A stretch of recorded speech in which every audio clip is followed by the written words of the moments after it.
ಅಲ್ಲಿ ರೈತರು ಮಾಡಿದಂಥ ಒಂದು ಫಾರ್ಮ್ನಾಗ ತೊಗೊಂಬಂದು ನಾನು ನಡೆಸಿದ್ದೇನೆ.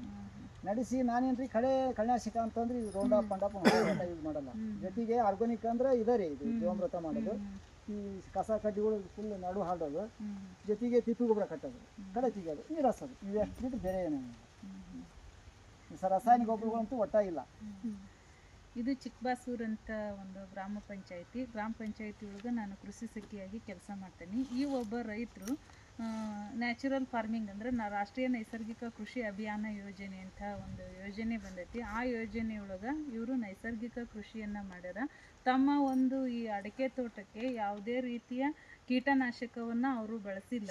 ಜೀವಾಮೃತ ಮಾಡೋದು, ಕಳೆ ಕೀಳೋದು, ಮತ್ತು ದ್ವಿದಳ ಧಾನ್ಯಗಳನ್ನು ಬಿತ್ತಿ ಅಲ್ಲೇ ಮಲ್ಚಿಂಗ್ ಮಾಡೋದು, ಮತ್ತು ಸಗಣಿ ಗೊಬ್ಬರ, ಕೊಟ್ಟಿಗೆ ಗೊಬ್ಬರಗಳನ್ನು ಹಾಕಿ ಇವರು ಅಡಿಕೆನ ಬೆಳೆಸಿದ್ದಾರೆ. ನೋಡ್ರಿ ಗೊನೆ ಎಷ್ಟು ಚೆನ್ನಾಗಿ ಬಂದೈತಿ. ಗೊನೆ ನೋಡ್ರಿ ಎಷ್ಟು ಚೆನ್ನಾಗಿ ಫುಲ್ ಅಷ್ಟು ಒಂದು ರೌಂಡ್ ಹಾಕಿ ಗೊನೆ ಎಷ್ಟು ಚೆನ್ನಾಗಿ ಬಂದೈತಿ ನೋಡ್ರಿ. ತೋಟ ನೋಡ್ರಿ ಎಷ್ಟು ಕ್ಲೀನಾಗಿ ಎಷ್ಟು ಚೆನ್ನಾಗಿ ಇಟ್ಕೊಂಡಾರ ಅವ್ರ ರೈತರು.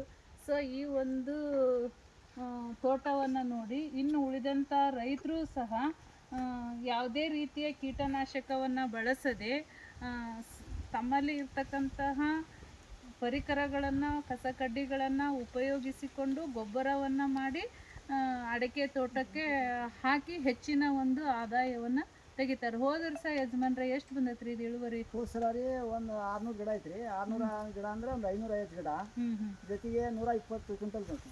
120 ಕ್ವಿಂಟಲ್ ಬಂದಿದ್ರೆ 250 ಗಿಡಕ್ಕೆ 120 ಕ್ವಿಂಟಲ್ ಬೆಳೆಸೋಣ. ಈ ಸಲ ಫಸ್ಟ್ ಇದು ಈಗ ಬಿಟ್ರಿ, ಇದು ಇದೆ ಫಸ್ಟ್. ಒಂದು ಸಲ ಕಮ್ಮಿ ಬಂದಿತ್ತು, ಈ ಸಲ ಬಿಟ್ಟೈತಿ. ಇದು 120 ಕ್ವಿಂಟಲ್ ಬೆಳೆದನ್ರಿ ನಾನು. ಏನು 550 ಗುಣಿಗೆ ಇರೋದು ಆಲ್ಮೋಸ್ಟ್ ಇರೋದು 650 ಗುಣಿ.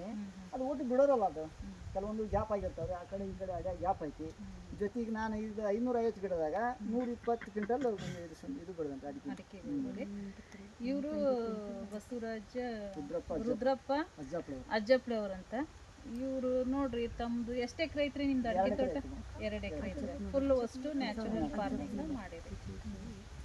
ಈಗ ನಿಮಗೆ ನ್ಯಾಚುರಲ್ ಫಾರ್ಮಿಂಗ್ ಮಾಡೋದಕ್ಕೂ ಮತ್ತು ರಾಸಾಯನಿಕ ಮಾಡೋದಕ್ಕೂ ಏನು ಡಿಫ್ರೆನ್ಸ್? ಈ ಲೈಫ್ ಬರಲ್ರಿ. ಇದು ನಾವು ಆರ್ಗಾನಿಕ್ ಬೆಳೆಯೋದ್ರಿಂದ ಈ ಸಗಣಿ ಗೊಬ್ಬರ ಇದೇನು ಜೀವಾಮೃತ ಮಾಡಿದ್ರೆ ಲೈಫ್ ಬರುತ್ತೆ ರೀ. ಆಮೇಲೆ ರಸಾಯನ ಹಾಕಿದ್ರೆ ಒಂದು ಸ್ಪೀಡ್ ರೀ, ಸ್ಪೀಡ್ ಬರೋದು ಮತ್ತು ಗಪ್ಪ ಬಿಡುತ್ತೆ, ಇಳುವರಿ ಬರಲ್ಲ, ಲೈಫ್ ಬರಲ್ಲ, ಫಲವತ್ತತೆ ಹಾಳಾಕತ್ರಿ, ನಮ್ಗೆ ಲೈಫ್ ಬರಲ್ಲ. ಒಬ್ರು ಏನಂತಾರೆ, ಜಾಸ್ತಿ ಗೊಬ್ಬರ ಹಾಕು ಕೈ ಬಿಡ್ಬೇಕು, ಆರೋಗ್ಯ ಸುಧಾರಣೆ ಬರ್ತೈತಿ, ಹಾಗೆ ಏನೋ ಒಂದು ಮಾತಾಡ್ತಾರ. ನಾವು ಅರ್ಥದಲ್ಲಿ ಹಾಕೋನಲ್ರಿ.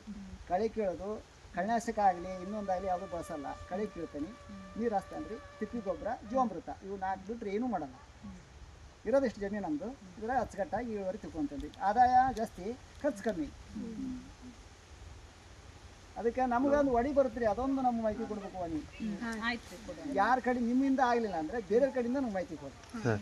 ಇವರು ಹನುಮಟ್ಟಿಯಿಂದ ಅಗ್ರಿಕಲ್ಚರ್ ಸ್ಟೂಡೆಂಟ್ ಅಲ್ಲ, ಸೊ ಅವರು ಸೈಂಟಿಸ್ಟ್ಗಳ ಹತ್ರ ಮಾಹಿತಿ ತಿಳ್ಕೊಂಡು ನಿಮಗೆ ಕರ್ಕೊಂಬರ್ರಿ. ನಿಮಗೆ